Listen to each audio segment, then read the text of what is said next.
My name is Bella. I'm just your average housewife, married for 2 years.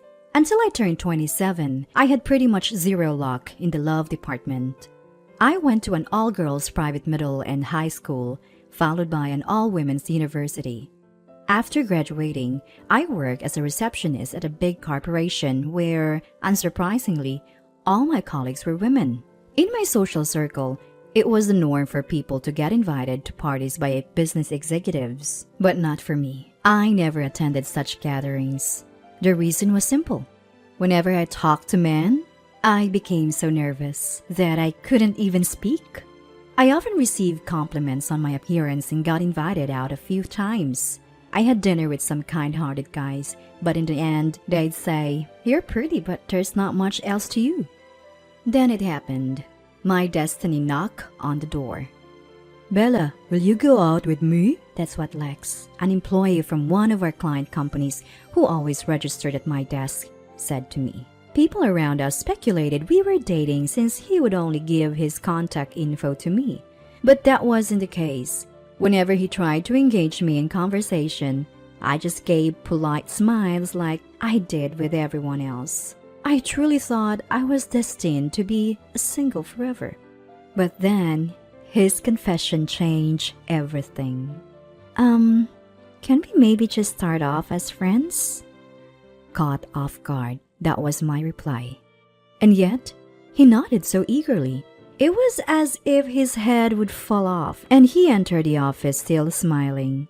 This was a first for me. Until now, it had always been guys with clear, ulterior motives like, "Want to have dinner? Or free tonight?" But with Lex, I sensed no such intentions, just pure affection. I was so thrilled. I went out with him a few times. Though I still nervous and not much of a conversationalist, he accepted me for who I was. And that's when I knew. "Lex, would you like to be in a relationship with me?" He was overjoyed, even to the point of tears. This all happened 2 years ago on Christmas. At that time, I felt extremely happy, thinking I'd be blessed forever with such a loving person. But the crack in the facade came when his company went bankrupt. 2 years later, I am now 29. "Lex, you should probably wake up now." I called to my still sleeping husband, put on my shoes, and leave the house. Right now, I'm the only one bringing in money for our household. My husband's company went under 6 months ago, and he's been jobless ever since. He's been job hunting, but it's been rough. Not only is the economy bad, but his industry is also saturated. Even if he gets an offer, it's often for a take-home salary of just $2,000, making it difficult for him to commit to changing jobs. Despite all this, I continue to support him. Our love isn't so superficial that it would fade just because of unemployment. My salary has always been modest. We've never lived a life of luxury. We reside in a 2-bedroom rental apartment that's over 30 years old. It's not a secure building, and it's a 30-minute walk from the train station, but I was willing to compromise on many things to continue our life together. I suspected my husband still couldn't move on from the shock of his company going bankrupt. He had a few job offers, and I patiently waited, believing he'd find a good match and recover emotionally. But my hope was fleeting, and he continued to deteriorate. He even started taking his stress out on me, sometimes raising his hand in anger. He didn't leave any lasting marks, and I thought he must be suffering more than me. So I endured it, wanting to be supportive. Then a few days later, he finally landed a new job. He gave up on his previous industry and switched to a completely different one. The new place was willing to hire him despite his lack of experience, so he took the job. When he got it, I was relieved, thinking I wouldn't have to be his punching bag anymore. I'd wondered if he was becoming abusive, but it seemed like it was just a phase. Now he's working hard at the new company and even got promoted to team lead. A year has passed since then, and I turned 30. I was thinking about having kids soon. but the loving man I married seemed to have vanished. Hey, I told you I like toast. Why did you make pancakes? And if you're gonna serve fruit, at least remove the pit. My husband started getting angry over the smallest things and began saying awful stuff. Really, do you have to speak like that? You're an adult, Lex. Take out the pit yourself, I retorted, losing my patience. He responded by slamming his fist into the wall, intimidating me. I'm not confrontational, but I know instinctively that his behavior is emotional abuse. Lately, I've been careful not to provoke him, but we've been fighting a lot, and I'm emotionally drained. The breaking point for me was when he took it out on me. The pressure of his new job seemed to be the root cause. He got promoted to team leader shortly after proving his worth. Not everyone's telling him he's on the fast track to becoming a department head. Unable to bear this new pressure, he started lashing out at me, the easier target. Actually, I quit my job when I turned 30 to become a housewife. I'd always planned to leave my receptionist job in my 30s to pursue something I truly wanted to do. My husband knew this, so I retired as planned at 30. But it seems he doesn't like it. In this day and age, women need to work too. I can't support both of us on my salary alone, you know? Do you even appreciate who's providing for you? He complains while eating, then grabs his bag and leaves for work. When he was jobless, I was the one supporting him. So why am I the one being blamed now? That was when I began to feel distant from him emotionally. One day, I returned home to find unfamiliar shoes at the door. To my surprise, my mother-in-law was lounging in the living room. "Oh, Mom, what are you doing here?" When I approached her, my mom flatly said, "Didn't Lex tell you? I'm moving in here from today." I had never heard anything like this. Later, I found out the reason was that my father-in-law had passed away and my mom-in-law was feeling lonely. So my husband had suggested she moved in. Of course, no one consulted me. As I stood there stunned, Mom-in-law ordered me to start making dinner. A homemaker's worth is proven by serving her family, so get on with it. Confused and frustrated, I went to the kitchen to make dinner anyway. Then as the food was nearly ready, mother-in-law came in and said, "Lex hates stewed burgers. This is garbage." She dumped the almost finished dish into the trash. I was sitting inside, but oddly words failed me when I was confronted by this unexpected situation. Unable to speak up, I watched as my mom-in-law caused a scene. And then my mother-in-law started rummaging through the fridge and began cooking without asking. Finally, regaining my composure, I said, "Hold on, Mom. I planned meals for the week and bought groceries accordingly." Just as I said that, he dumped flour on my head. Coughing from the flour, I continued to watch her make her dish and then demand I clean up. My husband eventually came home and was delighted to see the meal. "Oh yes, this is the kind of food I want. No need for salads. Fried stuff is the best." Ignoring me, he happily sat down to eat with Mom. At that point, my heart felt like it had been smashed and painted over the black ink. From then on, the daily harassment from mother-in-law and the emotional abuse from my husband continued. I felt there was no place for me in this home. And even though my husband has pressed for intimacy, under the circumstances, I naturally couldn't accept. I had been avoiding getting pregnant, even though I'm already 30, because I don't want a child with this abusive man. Then finally, the last straw broke. My mom-in-law said she was feeling unwell and asked me to drive her to the hospital. I didn't want to spend time with her, but I couldn't just leave her unwell. So I begrudgingly drove her to the hospital. But when I went to pick her up, a social worker called me into a separate room. "You must be having a tough time doing all the housework and childcare alone, but taking it out on your husband and mother-in-law isn't good," she said. Apparently, mother-in-law had been claiming that I caused her bruises from a fall. Worse, she'd been going to the hospital multiple times and had consulted about me every time. It seems she had chosen today to deliver the final blow. The social worker, not knowing the whole story, just blamed me. "You should take better care of children and the elderly." All the while, our family doesn't even have kids. I reached my limit when I was told I might need psychiatric help. I'll sue you for violating my rights. I'm the one being abused here, not the other way around. I showed evidence for my husband's abuses and the burn marks caused deliberately by mom-in-law.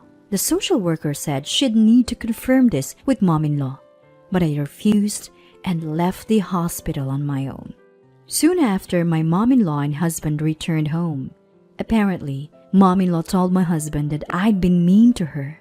Shaking my husband said, "You're parasite leaving of me.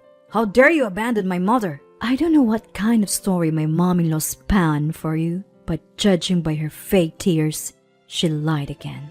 I was tired of correcting her, so I walked out of the house ignoring both of them. That day, I didn't return home and spent the night in a business hotel. Thankfully, I had my wallet and cell phone, and I could easily buy a charger. I decided not to go back home for a while and ignore both of them. But one day I was walking near the house and ran into a woman in her 50s living across from our apartment. Was getting worried. Haven't seen you around. Also heard from your mom that you and your husband are going on vacation for a week or so. Hearing that, I couldn't help but let out a dry laugh. But then I thought, if not now, when? I immediately contacted a moving company and asked them to help me move out as soon as possible, even if it was a bit more expensive. Luckily, I didn't have much stuff, and the movers arranged to send everything to my parents' house in just 3 days. Let's see how my clueless husband and his mother, who have no idea how much I've contributed to our home, react. They belittle me without knowing anything, and I won't forgive them. I muttered as I faced our empty house, and then I went back to my parents' home. A few days later, my husband called me. "Hey, Bella, where are you? Your room is empty." My husband, catching wind of the situation, kept demanding to know where I was. None of your business, I told him. By the way, I've already filed out the divorce papers since you've threatened divorce before. Just sign and submit them. I hung up the phone and blocked his number. And so, a peaceful life began. I woke up, did yoga, prepared breakfast and sat down at the table with my parents. Lunch with mom and dinner as a family again. I felt so normal, yet it was a comfort and happiness I hadn't felt in a long time. My parents were surprised when they received my things but welcomed me warmly. Things took a turn when my husband found out I was at my parents' and waited for me nearby. I tried to run when I saw him, but he caught up and grabbed my arm. "Bella, let's go home. The house is a mess without you." His grip tightened, and I yelled, Help me! A high school boy in his sports uniform happened to be passing by and came to my aid, and a nearby businessman called the police. With the police there, my husband retreated quietly. But as expected, my raging mother-in-law stormed into my parents' house. How dare you humiliate my son in public? What a disgrace you and your family are! Finally, I held my father back from confronting them and said. Meanwhile, my mother-in-law was outside our place, screaming threats and even mentioning defamation lawsuits. My dad was about to lose it and confront her, but I held him back. It's okay, I'm ready to settle this. I called my husband, who noticed the incoming call while next to mother-in-law and boldly said, I know you're cheating, and I have evidence. I'm going to sue you for abuse and get a settlement when we divorce. Hearing this, my husband began to panic. In truth, I had hired a detective to gather evidence after hearing rumors about him going to a hotel with a co-worker. So I had ample evidence of his infidelity. I had even visited a hospital and secured a medical certificate just in case they tried something. I had also recorded conversations to have evidence if needed. I planned to confront my husband and his mother once I felt emotionally ready, but I won't be quiet when they insult my parents. I know my mother-in-law has been taking money from my wallet. Also, ever since I left, I heard the house is in horrible state, even smelling bad. You're getting complaints from the neighbors, aren't you? Hearing this, my husband was at a loss for words. I got this information from a neighbor who told me my husband and his mother were out of town. Apparently, they've been failing at basic chores like sorting the trash, and the house has turned into a dump. Also, I heard there are complaints with the property management about the loud arguments they have daily. So maybe now my husband realizes how much I contributed to our household and wants me to come back. But it's too late. I'm not coming back. Live happily ever after with your beloved mom. After saying this, I hung up the phone. Shortly after, my mom-in-law tried to kick down my front door.